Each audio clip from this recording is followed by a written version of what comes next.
What if I told you that the trajectory of your entire day, like your stress levels, your patience, your ability to focus, is basically decided in the first 15 minutes after your eyes open? I mean, it sounds intense, but it is terrifyingly accurate. Right, and usually we just let a blaring digital alarm make that decision for us. You are completely dead to the world, and then suddenly this artificial siren goes off, just jarring you into consciousness before your brain is actually ready for it. Oh, absolutely. It's an immediate spike in cortisol, which is, your body's primary stress hormone. Instead of waking up naturally with a gradual shift in light, your brain is essentially triggering a chemical emergency response just to get you out of bed. A chemical emergency response, wow. Yeah, we have built this entire modern culture around the idea that mornings are something meant to be survived. We brace for impact. And that cortisol spike puts us in a defensive posture before our feet even hit the floor. So true. The day doesn't ease in, it basically kicks the door down. We are immediately doing the mental math of gridlocked commutes, approaching deadlines, and just the sheer volume of emails waiting for us. Oh, the emails. Yeah. But then you step into the world of deliberate, contemplative morning rituals, and that blaring alarm is entirely silenced. Today, we are taking a highly focused deep dive into a single, beautifully succinct source. A very different kind of morning. Exactly. It's a transcription of a morning devotion. It's the short piece from a video titled Starting the Day with Almighty Father, which was originally shared on the YouTube channel JM Canonigo. It's a really fascinating text. It is. And for you listening, whether you are preparing for a massive corporate meeting, navigating a chaotic house full of kids, or just enjoying a quiet moment on a walk, our mission today is to unpack the poetic and structural dimensions of this specific text. Because there is a lot going on beneath the surface. Right. We want to examine how its deliberate language creates this profound sense of peace, and how it constructs a protective framing for the day ahead.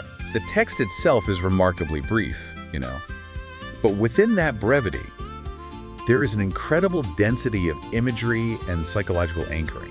Anchoring is a good word for it. Yeah, because looking at this text through a literary and structural lens reveals a lot about the mechanics of human emotion. How we frame our first waking moments dictates the lens we look through for the next 15 hours. The entire day. The entire day.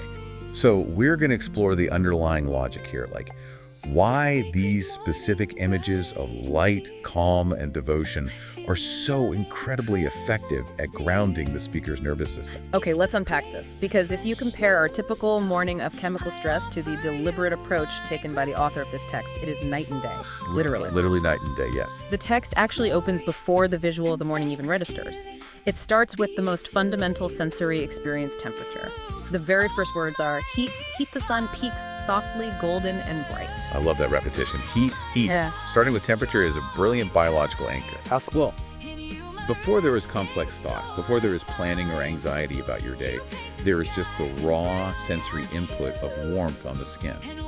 It grounds the speaker entirely in their physical bodies. Feeling the sun. Exactly. From there, we move to the visual, the sun peaking softly. It's a gradual, gentle arrival, which is the exact opposite of that cortisol spiking alarm clock we were just talking about. No sirens here. Right.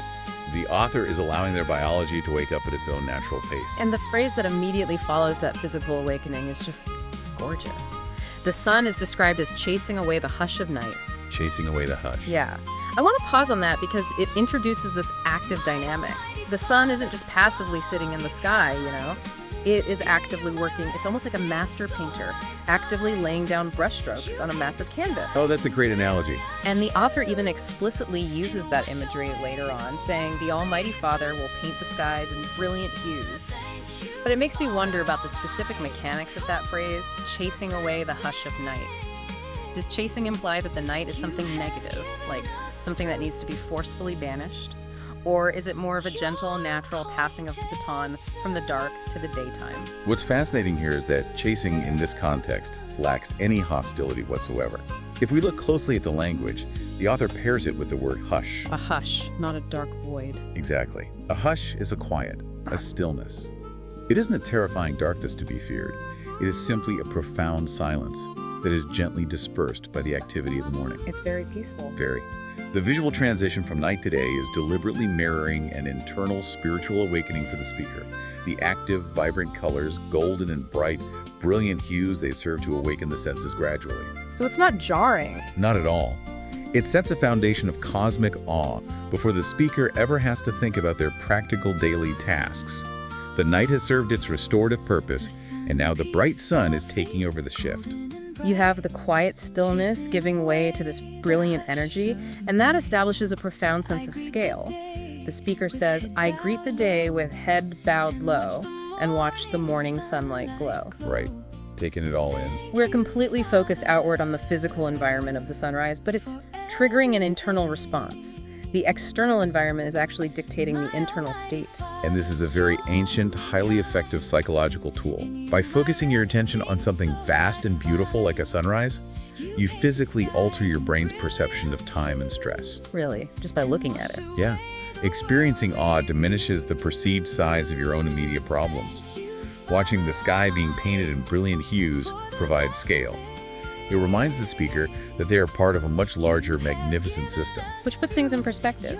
Exactly. It shrinks the ego, and by extension, it shrinks whatever anxieties they woke up with. That feeling of cosmic scale isn't just poetry, though it has a very specific job to do. Because once you establish how vast the sunrise is, the immediate anxieties waiting for you suddenly look a lot smaller by comparison. Oh, without a doubt. Which explains the massive shift in the text. Once that sky is painted, the focus pivots from the cosmic sky above to the human emotional experience down below. All of that brilliant light is brought in to do some heavy lifting. The text says that this presence will wash away the worldly blues. The worldly blues. The external sunrise facilitates an internal cleansing. And this raises an important question about how the author views the outside world. By stating that the worldly blues need to be washed away, the text implies that the default state of society outside their window is inherently stressful or heavy. But let's be real for a second on behalf of you, the listener. The text talks about how the world is calm, a gentle scene with quiet skies, the shade serene. It describes a peaceful start, a restful space to start the day at a slower pace. It paints a very idyllic picture. It does. Now that sounds beautiful on paper, but is it actually practical? I mean, the moment you step out of that quiet morning space, the world is waiting to hand you a dozen reasons to stress out. Is it possible to actually maintain this slower pace when reality hits? Well, I think that tension is the core engine of this entire devotion. The author isn't naive. They know the chaos is out there waiting. The worldly blues are a given. So they aren't pretending everything is fine. Not at all.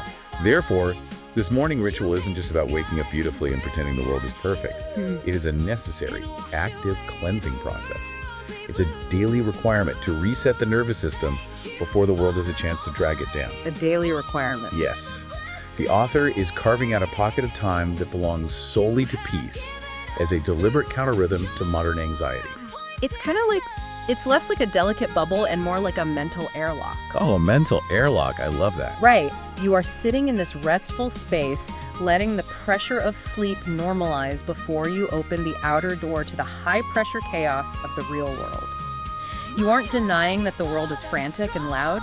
You are just deciding that you won't let that frequency be the first thing that tunes your brain today. You're sealing off the pressure. Exactly. You are building up a reserve of serenity in the airlock before stepping out. A mental airlock is the perfect way to look at it. Space, in this poem, isn't just physical, it is temporal. Modern anxiety demands urgency and immediate reaction. Always rushing. Right. By insisting on a slower pace, the author is executing an act of gentle rebellion. They are claiming sovereignty over their own state of mind before the inbox or the commute can claim it for them. That airlock concept is incredibly useful, but it requires structural integrity. Like, if you're going to hold back the pressure of those worldly blues, you need a mechanism to keep the door shut. You need a lock. Exactly. For the author of this text, that locking mechanism is a very specific architecture of devotion and gratitude. The tone becomes deeply relational. They are no longer just a person watching a sunrise. They are in conversation. Right, they start speaking directly. Yeah, they say, "Thank you, Father, for everything. My almighty Father, strong and kind in you, my resting soul I find." If the sunrise is the visual anchor for this practice, the expression of gratitude is the psychological anchor.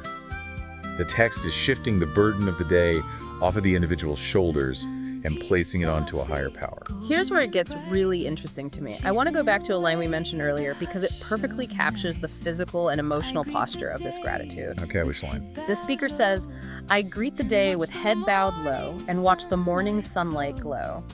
Just picture the physical mechanics of that for a second. It's quite a specific posture. It really is. The speaker has their head bowed low, which is a universal ancient sign of humility, of submission, of making oneself small. Usually, when your head is bowed in devotion, your eyes are closed. Yet, simultaneously, their eyes are up and open. They are watching the morning sunlight glow. That physical duality speaks to a highly complex emotional state. It's fascinating, right? Very much so. Right. The bowed head acknowledges a power greater than oneself, the Almighty Father, strong and kind. It is an admission that the speaker does not have to generate the energy to face the world entirely on their own. Taking the pressure off. Exactly. But the eyes watching the sunlight glow represent active, wide-awake participation in reality. They are highly observant and receptive. They are feeling a loving presence near. They aren't hiding from the world. No, not at all. That combination of deep humility and wide-eyed receptivity is what transforms us from a simple morning observation into a profound tool for resilience. And that resilience is framed as a massive psychological relief. The text refers to the new day as a gift of grace, a fresh new start. And in return, the speaker simply says, I offer you my grateful heart along with glory and thanksgiving.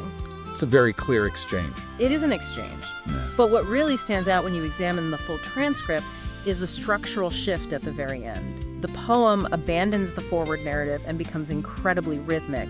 There is a heavy, deliberate repetition. Yes, the text cycles back on itself. It repeats a specific block of phrasing almost verbatim. I noticed that. It says, My Almighty Father, strong and kind in you, my resting soul, I find you paint the skies in brilliant hues and wash away the worldly blues. Thank you, Father Almighty, for the blessings you've given us through your appointed Son. And then it basically echoes those exact sentiments again. Why build the text that way? I mean, from a structural standpoint, what does repeating the exact same phrases at the end of the devotion actually accomplish for the person speaking it? Well, repetition regulates the nervous system. Yeah, because predictable patterns signal safety to the brain.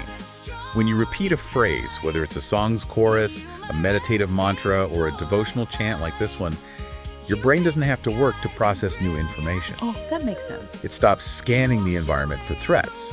When the threat detection system powers down, it physically lowers your heart rate and shifts you out of a fight or flight state. So it's biological, not just spiritual. Exactly.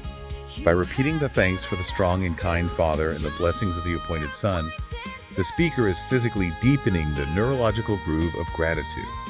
It ceases to be just a cognitive thought and becomes a biological rhythm. If you're listening to this while staring at a gridlocked highway or an overflowing inbox, this posture of a bowed head and a repeated chant might sound entirely alien to your daily routine. But what this text is actually offering you is a blueprint for an off-ramp. An off-ramp from the chaos. Yes, the repetition secures the mental airlock we talked about. And look at what is being secured inside that airlock. The text says, in you, my resting soul, I find. This is perhaps the most crucial psychological shift in the entire piece. A resting soul. Right. By acknowledging the new day as a gift of grace, the speaker removes the burden of performance. If the day is a gift, then the speaker doesn't have to earn it, force it, or control it. It is an act of profound surrender. Wow. Surrender. And it's only through that surrender that the soul can truly become resting, even while the physical body is awake and preparing to face the day. It completely takes the pressure off. If you wake up thinking, I have to conquer the day, I have to make everything happen, I have to fight the worldly blues on my own, you are instantly exhausted. The cortisol takes over. Exactly, the cortisol takes over. But if you wake up with your head bowed low, acknowledging that the day itself, the brilliant hues, the quiet skies are all a gift of grace, well, your only job in that initial moment is to offer a grateful heart. It changes the whole metric. It completely redefines the baseline for a successful morning. Success isn't about how fast you can process your to-do list. Success is simply witnessing the dawn and establishing your footing. The friction of the day is inevitable, of course. Yeah. But how you meet that friction changes entirely when you start from a place of secure surrender rather than chemical panic. So as we pull the threads of this deep dive together, we've traced a really beautiful structural and emotional arc today. We started by looking at how the author uses the vivid sensory imagery of the dawn, that initial warmth, the sun as a master painter actively chasing away the hush of night. The physical grounding. Right. We saw how that experience of external cosmic awe is utilized to create an internal restful space, building a mental airlock against the high-pressure chaos of the worldly blues. And then the lock itself. Yes, finally we unpacked how the text uses the rhythmic, repetitive architecture of devotional gratitude to literally regulate the nervous system, anchoring the soul in a state of peace. It is a remarkable progression, from the physical to the emotional to the deeply structural, all contained within just a few moments of morning reflection. So what does this all mean?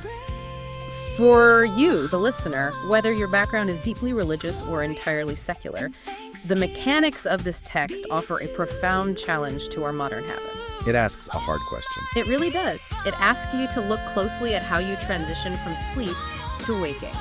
What is the very first thing you let into your mind? Is it the blaring alarm and the immediate dread of your calendar? Or could you carve out your own slower pace? Could you build the airlock? Exactly. Could you construct your own mental airlock, a moment of intentional gratitude, whether for a higher power, for the warmth of the sun, or just for the breath in your lungs before the world rushes in to hand you its blues? If we connect this to the bigger picture, the way we begin our day fundamentally matters. But this raises an important question, a thought that builds directly on the framework this text provides. Where do we go from here? Well, the author brilliantly utilizes the morning sunrise, viewing it as a fresh new start and a gift of grace to equip themselves for the demands ahead. The dawn is a time of preparation. It's gearing up. But how might our perception of our entire daily experience change if we learn to treat the sunset with this exact same reverence and intentionality? Oh, wow, the sunset. Yeah. If the morning requires a rhythm of gratitude to equip us for the day, what kind of intentional, slowing rhythm might we need at dusk to properly release the day, to lay down the worldly blues we've accumulated, and to welcome the hush of night, not as an end, but as its own profound gift of grace? That physical duality we talked about, the head bowed while the eyes watch the light, it doesn't just have to apply to the morning. If we learn to bow our heads to the gentle rhythm of the light, both when it arrives in brilliant hues and when it quietly slips away, we might just find that the world feels a little less like an emergency we have to survive and a little more like a restful space.